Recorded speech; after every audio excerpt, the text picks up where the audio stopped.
Malcolm Forbes says diversity, the art of thinking independently together. Let's just think of diversity as a garden. In a garden, we have various flowers, trees, bushes, grass. They all exist together to create this wonderful ambience. And if we all distill them, they create great perfume. They're all different, yet similar. I think that is one of the most beautiful examples of diversity. George Washington Carver once said, "How far you go in life depends on you being tender with the young, compassionate with the aged, sympathetic with the striving, and tolerant of the weak and the strong, because someday in life you will have been all of these." Our next session is a panel discussion that is moderated by Ms. Ammara Tasneem, Head of QCA, UPhone, and Board Member Project Management Institute, Lahore Chapter. It's on diversity. And I shall start from the extreme left, introduce my panelists. To begin, Ms. Karen E. Black, Principal, Aroros, LLC, and ICT Consultant, USA. Next to her is Ms. Amina Sayed, OBE, Managing Director, Oxford University Press. Next to her is Nut Olive Nehas Olson, Chief Human Resource Officer, Telenor, Pakistan. And of course, our moderator, Ammara Tasneem. And then Fatma said, after that, we have Bharat Avalani, and then we have Syed Mazhar Hussain, Chief Human Resource Officer, PTCL. This is the panel. Ammara, you may begin. Thank you, Appa. Thank you, Bharatji and Fatima, for sharing your thoughts.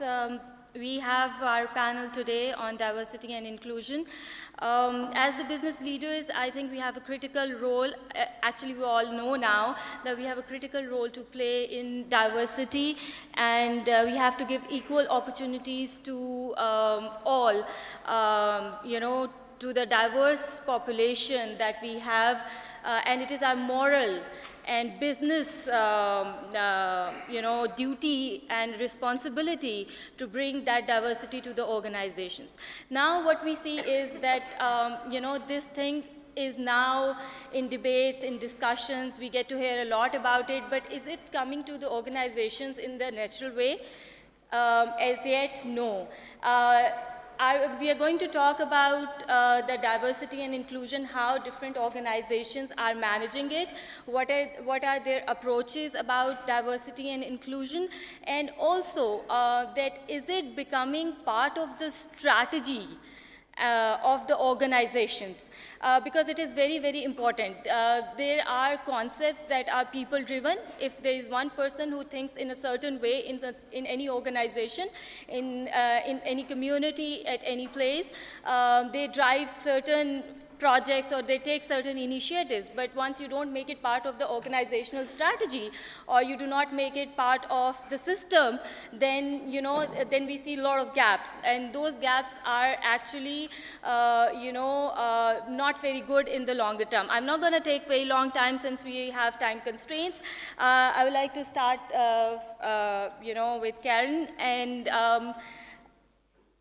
what is your belief, or what is the concept about diversity and inclusion, and how are you managing it in your organization? We would like to hear it from you, Karen. Thank you. I grew up thinking I could be and do whatever I wanted to be and do, even though I had a stay-at-home mother and a working father. And so I've carried that with me for everything I've done. I never let being a woman be seen as a disadvantage, because for every perceived and real disadvantage to being a woman in business, there's a perceived and real advantage. You know, in some cases, all of you on this side of the room would rather talk to some of the young ladies on this side of the room than to another man in a suit. And I've made it a policy to always look at merit first, and to make sure that other people look at merit first. And as the gentleman that spoke earlier said, you have to look general neutral and see what the role requires and find the best person to fit that role. I was done.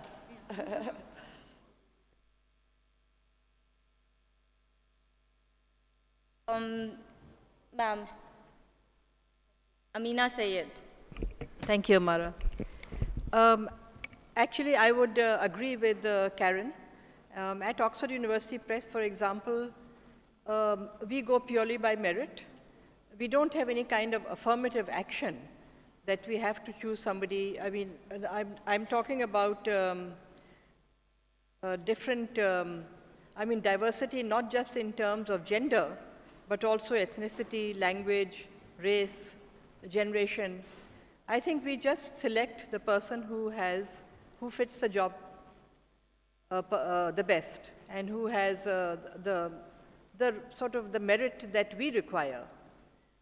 So we don't always go by qualifications, because sometimes we also look at attitude and passion, integrity.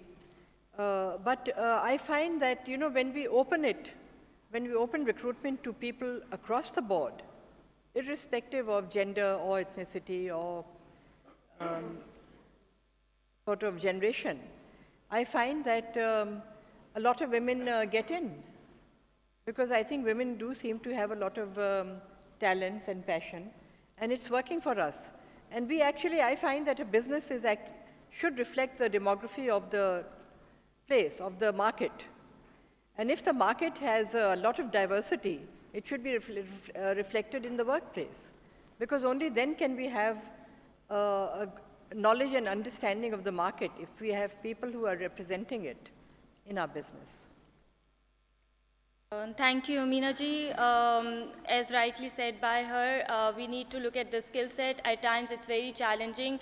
If I share my experience with all of you, when I go for hiring, I have a very specific requirement in my mind. So I really have to look at the skill set, or we all have to look at the skill set, and that certain skill set at times you don't find in women. I'll tell you my own experience when I was doing my certification being a quality auditor. A lot of people tell me, "Ye kya karne ja rahi ho?" There are globally 3% women in this area, and people don't really, what are you going to do?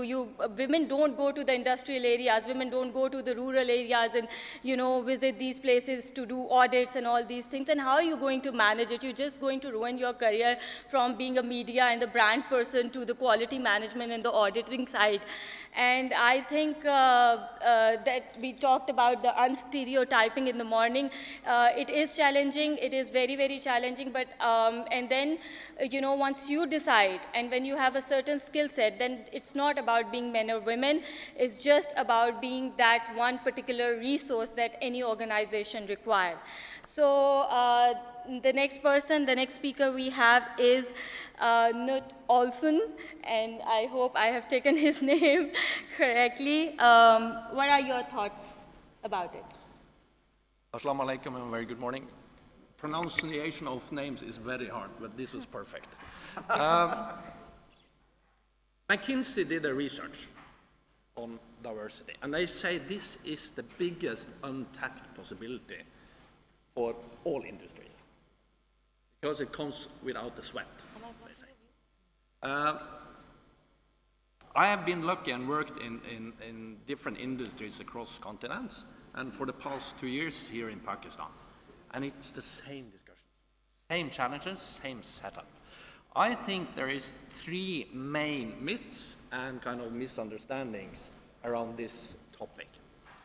The first one is that diversity is absolutely nothing without inclusion. And let me explain that.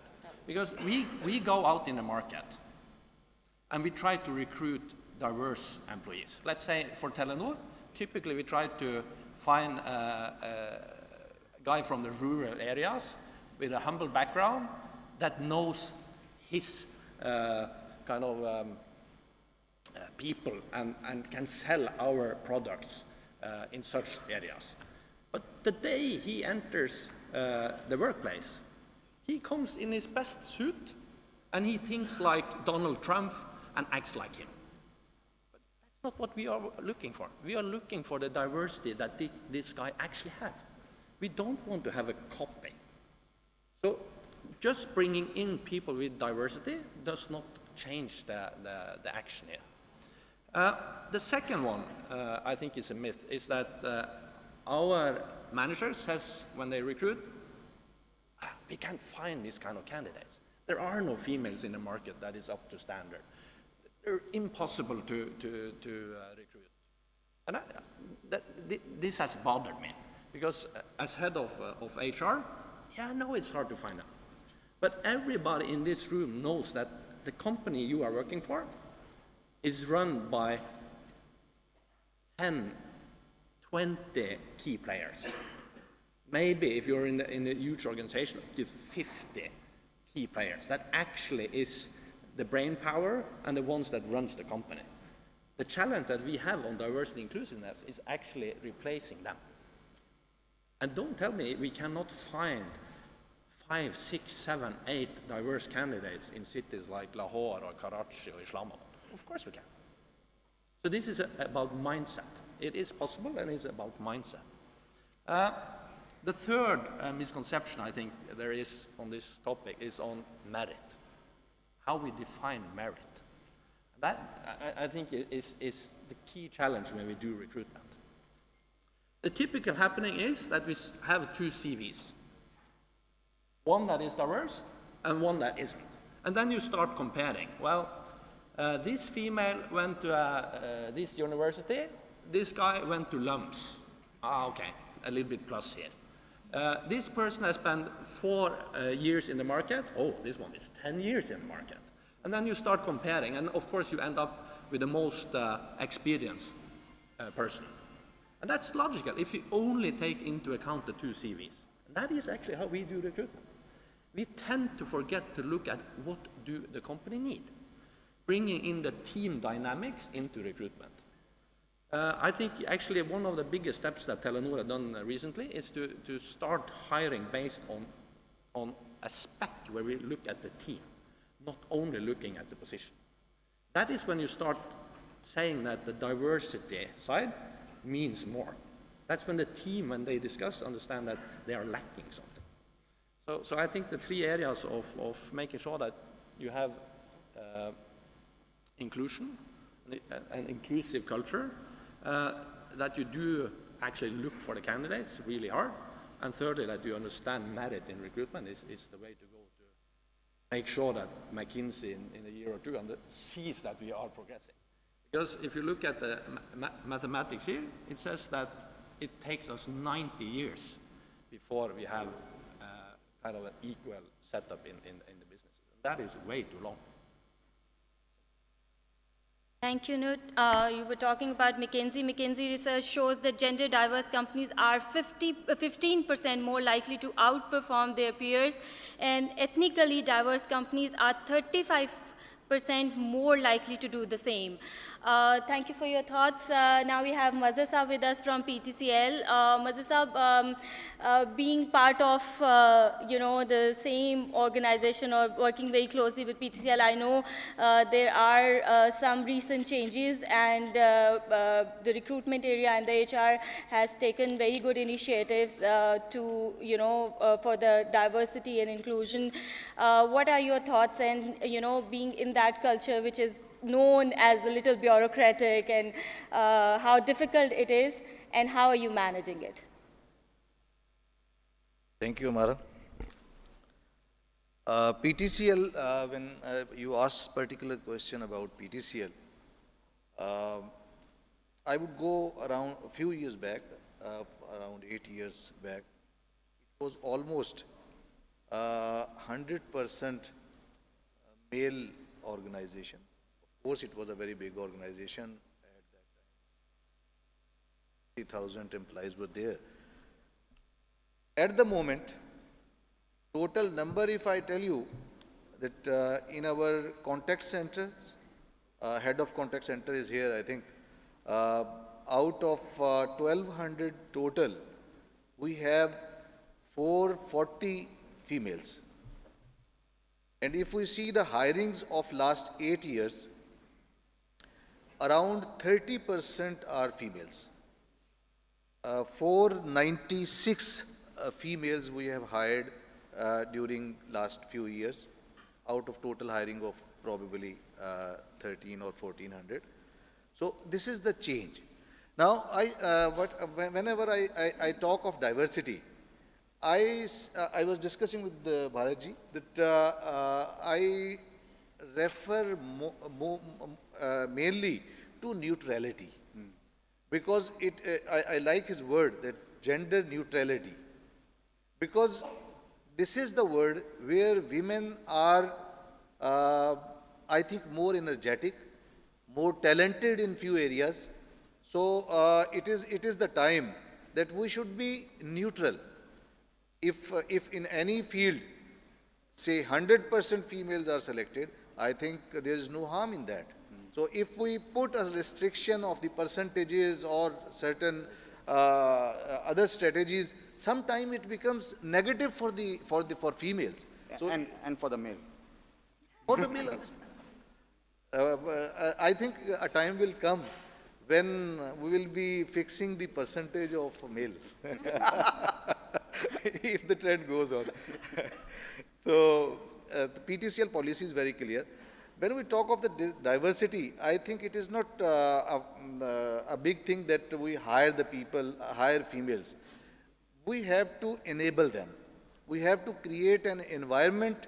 We have to create a culture first, so that when females come to any organization, they find them safe. They find them equal opportunity in promotions, in elevations, in salaries, in everything. They should have the proper facilities. PTCL, when we started this, and we, in our code of ethics, it is clearly mentioned that we will be gender neutral. So there will be no discrimination based on gender. So before adding that, what we did, that we took many steps. We established the daycare centers. We in almost all cities. Currently, around 7 daycare centers are there in PTCL, and we are establishing around 10 more in few months, in 3-4 months. They are under process. Because this is the main problem with the females. When they come to the work, of course, they don't get the enabling environment. If environment is not there, it will be difficult for them to stay there. And this is the reason that the churn rate of females is quite high in most of the organizations. So we are trying that we should enable them. We have established, I think this will be very specific. We had a very big gym in Islamabad. In other cities we have, but in Islamabad we have a club. And I received the request from our female colleagues that sometimes they don't get properly treated in the gym. So we established a separate gym for females. So they have the exclusive gym, as well as, of course, they can come to the other normal gym. So all these facilities now we are providing in PTCL, and that's why that today when I interview female staff, most of the females, of course, they are coming from other organizations, and they are saying that in the market, they have the impression that PTCL is a place where management is pro neutrality and provide safe environment and healthy atmosphere in the organization, where they can have the all the opportunities and work there and compete there. The figures which I have told you, in as compared to the other organizations, we have around 1,000. Probably it will be one of the biggest number-wise, it will be the biggest that in Pakistan probably with over 1,000 female staff.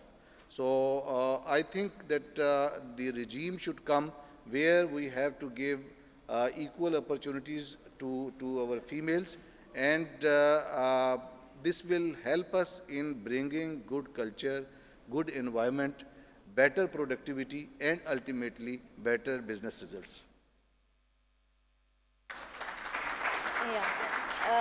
Thank you, Mazhar Sabji. Karen. Thanks. I think two of the other keys to managing diversity are, one, managing to strengths.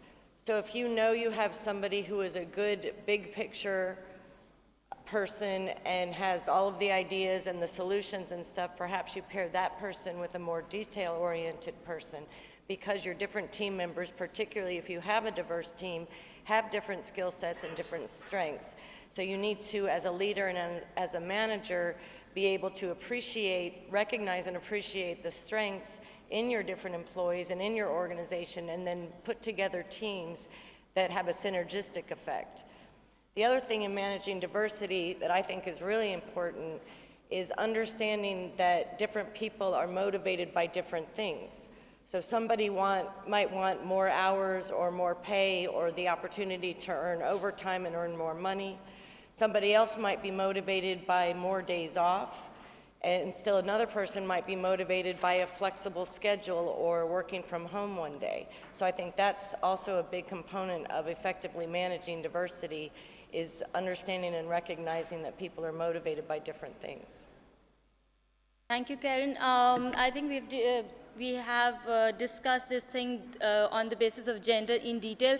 I would like to ask one question to all of you, and starting again from you, Karen, that how about the cultural diversity? Because, you know, we're talking about gender diversity, we're talking about more women at the workplace, we're talking about how to meet the business needs and having different skill sets and all. So people who come, when we have the global organizations and organizations working in the different countries, different states, how do you manage? Do you have people from the different states working in your organization, or is it very specific that you know, you want a person coming from a certain background or having some, you know, a certain specific cultural you can say set of values or education. So other than gender, what factors are there?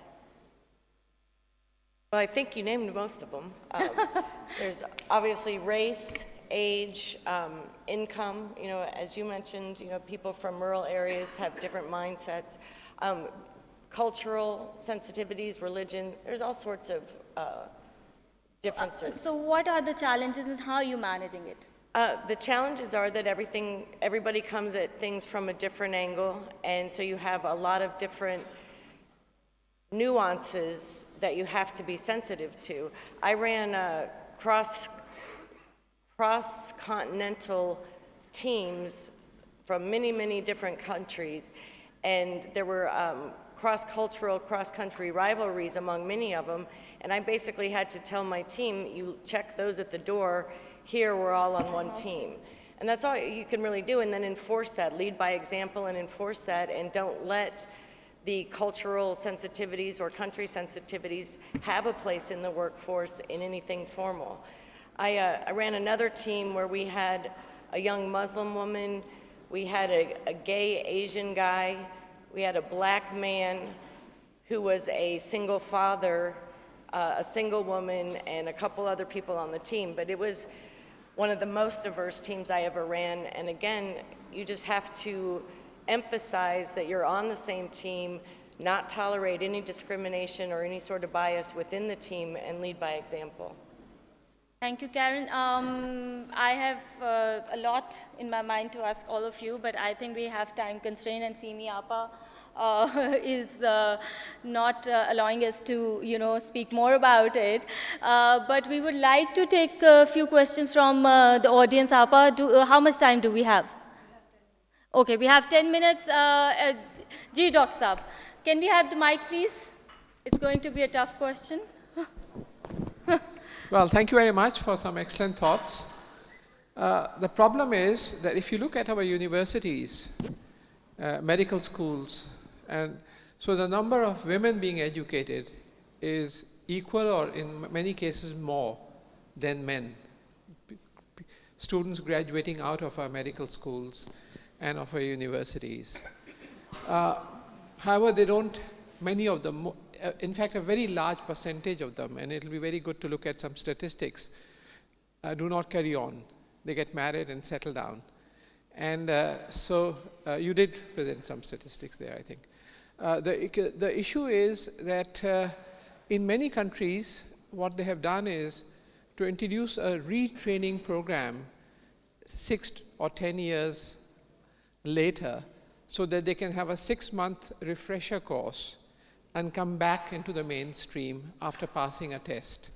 So that once they've had children and they've grown up to an age where they can look after them to a certain extent, they can look after themselves, then they can come back. And I think that's what we need to think about in Pakistan, to introduce schemes under which we can retrain women and then get them back into the mainstream, because otherwise we are losing a lot of excellent talent because of the lack of indigenous systems. I know India has done that, and I know some other countries have also done that. So I think that's something that we might want to think about, and some thoughts from the panel, please. Thank you. Thank you so much, Dr. Saab. Any other question? Can I answer on this one Yeah. a little bit? I made a habit to, when I visit universities, to look at kind of the dean's wall of the best students. It's almost only females. Very interesting. Secondly, in Telenor, we have a program called Naya Gas, kind of New Beginning, where we try to take females that have gone out of the workforce and bring them in to uplift their CV and get some experience. And hopefully, if you are business owners, please contact us, and we will provide you these kind of CVs, because we cannot bring on all of them, but we can definitely train them. Any other question? Yeah. I just wanted to acknowledge the fact that it's really great to see this conversation going on. The best thing that you guys are doing, and we all are doing in Pakistan, is to have this dialogue. I think that is something great.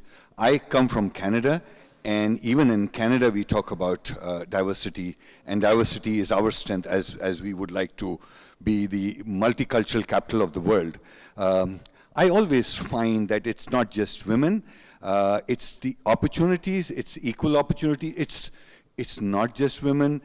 The issue for women is definitely one aspect that I would like to point out, is the equal pay requirement. I think that becomes the key, one of them, that in different parts of the world, even in the developed world, there are issues where equal pay is an issue.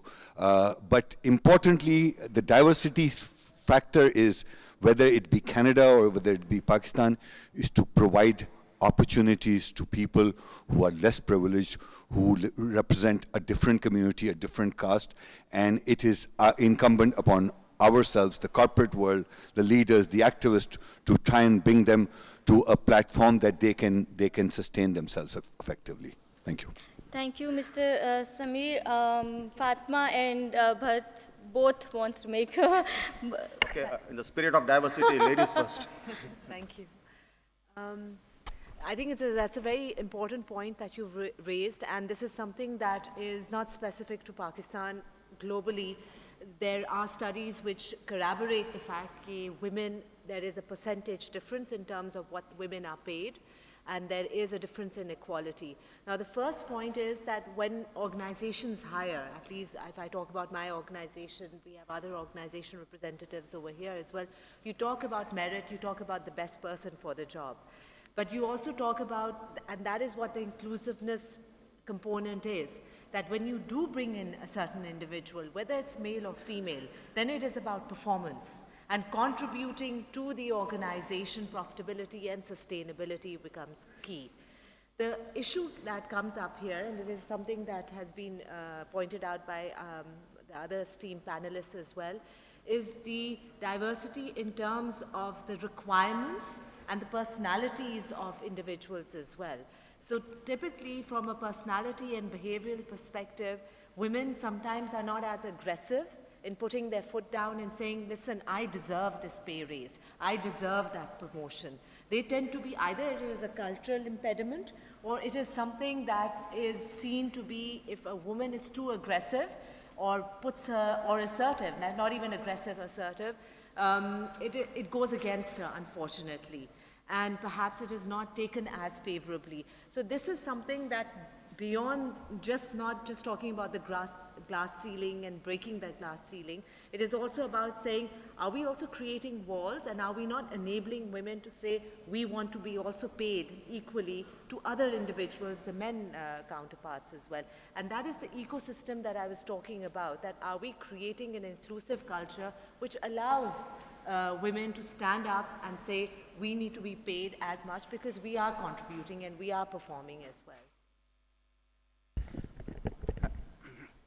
I think to me, diversity is beyond strategy, it's beyond policy, beyond rules.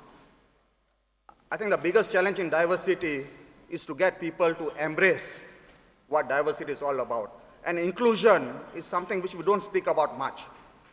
So even though on strategy we may be right, but that person may not be fully included, and I think that does more damage than just implementing diversity. And I've worked with an organization which has been promoting diversity to as long as I can remember, but it's only now I'm seeing the magic of diversity being unlocked.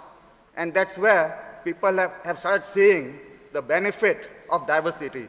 I was in Rahim Yar Khan over the weekend to visit the Unilever facilities. For the very first time, the 67 acres estate which Unilever has is run by a lady called Shabnam. So she's the estate manager, and imagine the amount of people she needs to deal with. But she has transformed that into an oasis. Today she grows palak. There were some empty fields. She went and built mango orchards. And you can imagine a transformation of just one lady can do. Unilever had a policy that people need to be changed every 2-3 years. She is allowed to stay as long as it takes because we see the benefit. And people want her to stay. And this only comes when you see the inclusion and we really see the benefit. And I really encourage all of us to actually celebrate diversity and do more authentic diversity stories and win people's heart and win people's thoughts and start spotting opportunities for diversity. That's my appeal to you. Thank you.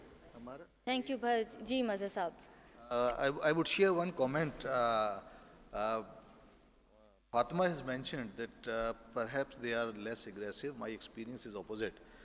Because in our organization, my department, I think the percentage of females is more.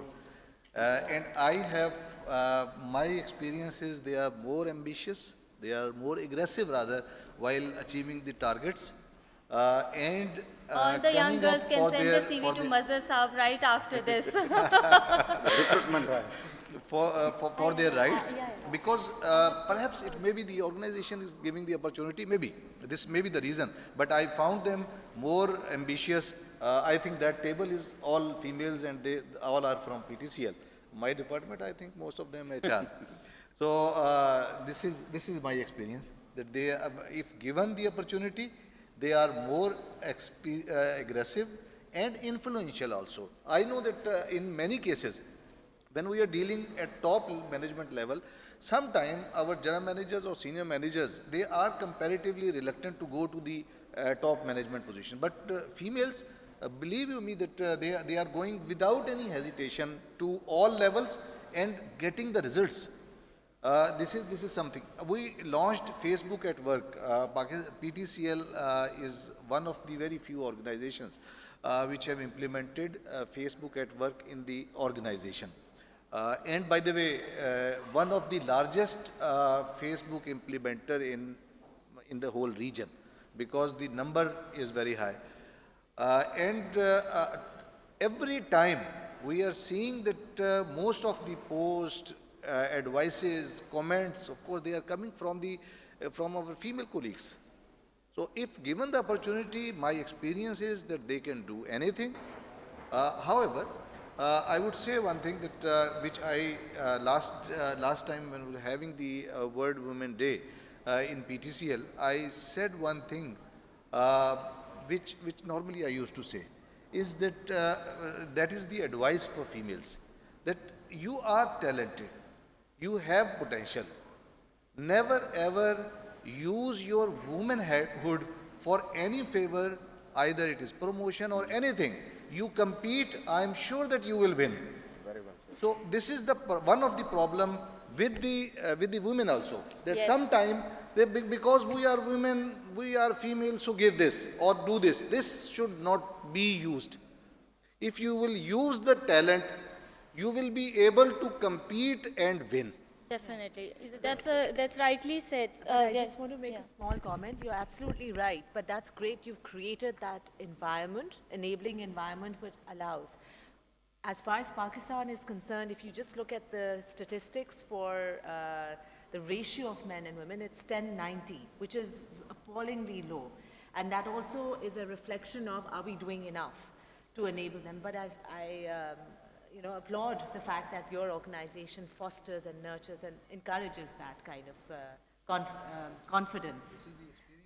I said one sentence in one of the forum that when we talk of the domination, I have yet to see a house which is dominated by a man.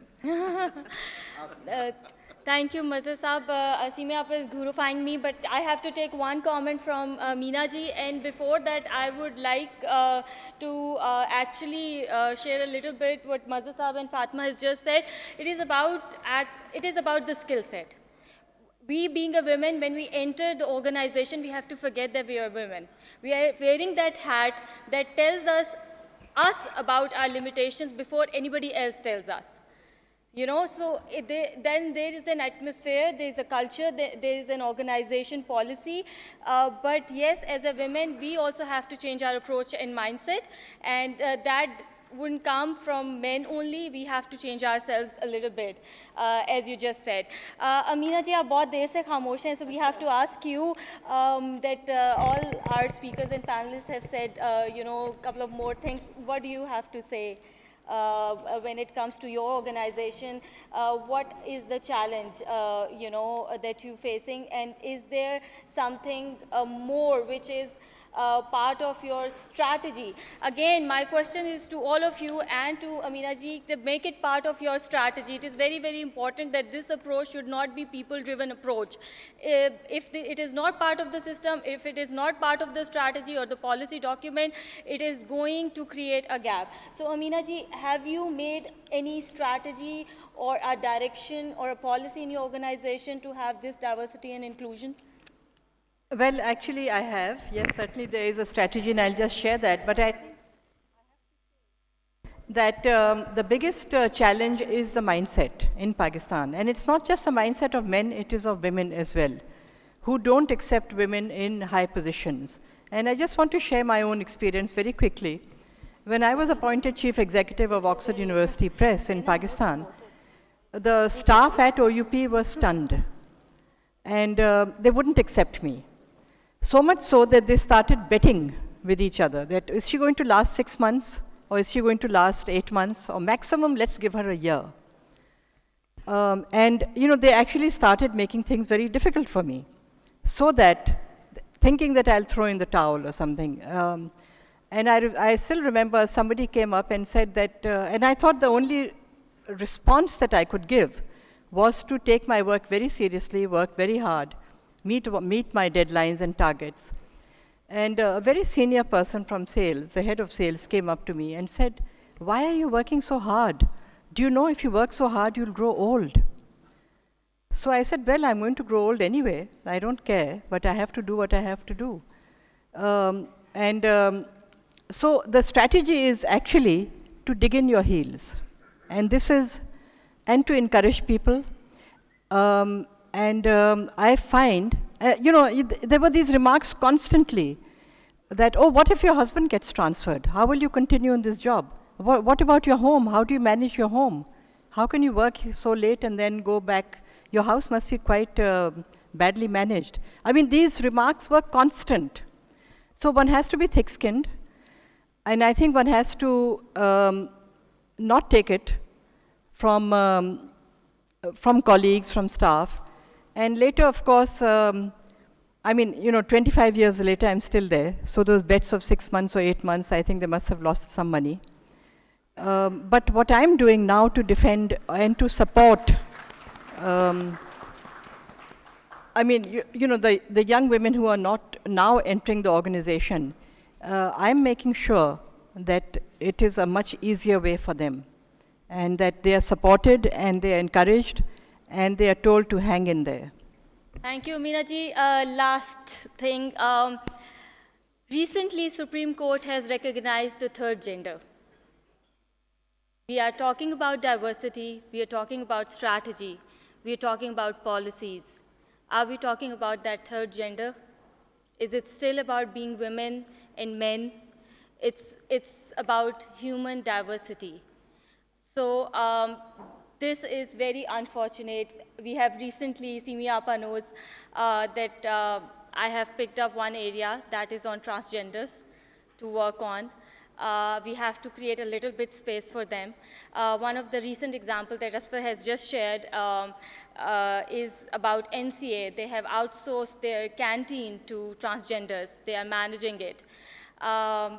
While we are making our strategies, while we are talking about diversity, men issues, women issues, skill sets, I think there are humans who are existing around us in this society, in this world, who we have to give a little bit more space, more support, and we have to create some opportunities for them so that they can live their life respectfully.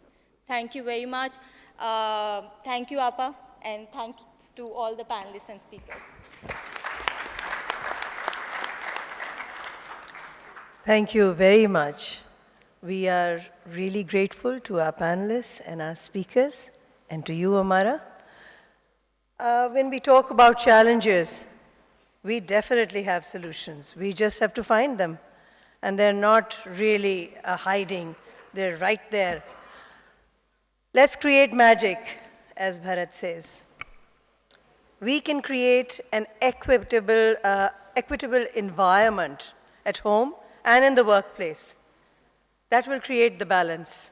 I look at this room, and it's out of balance.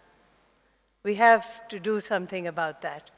Somehow, at weddings, at dinners, at public places, men and women kind of separate.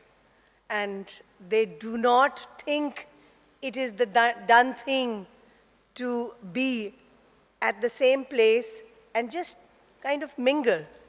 It's not cultural. It's just an issue.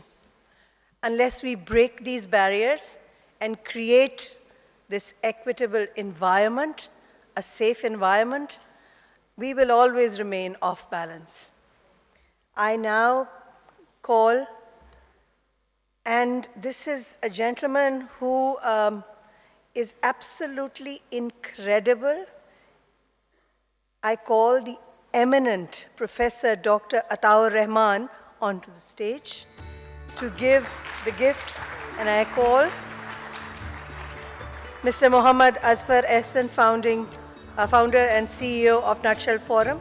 Please come and distribute the gifts to our panelists and our speakers. Thank you very much.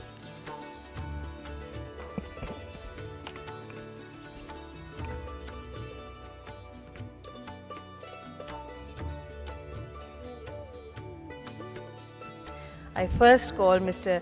Bharat Avalani, CEO, Connecting the Dots Consultancy, Member Executive Committee, Asian Federation of Advertising Association by IAA, Malaysia.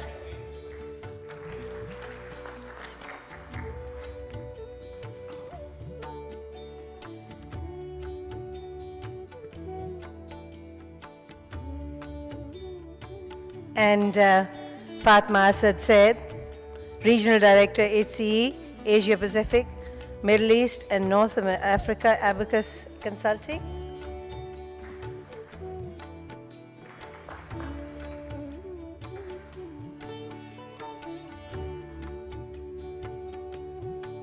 Ms. Karen E. Black, Principal, Alaros, LLC, and ICT Consultant USA.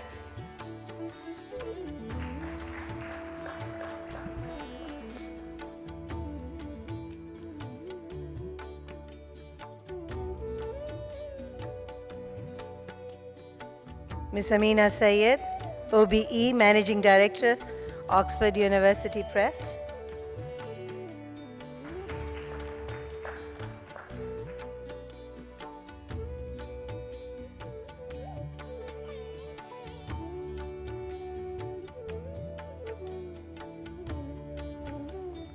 Mr. Nut Olav Nehas Olson, Chief Human Resource Officer, Telenor, Pakistan.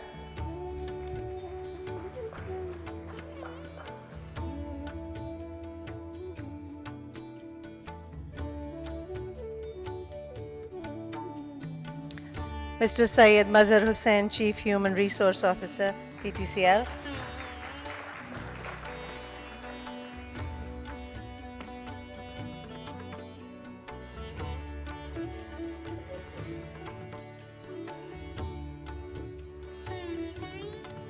Thank you so much to our speakers, panelists, and our guests.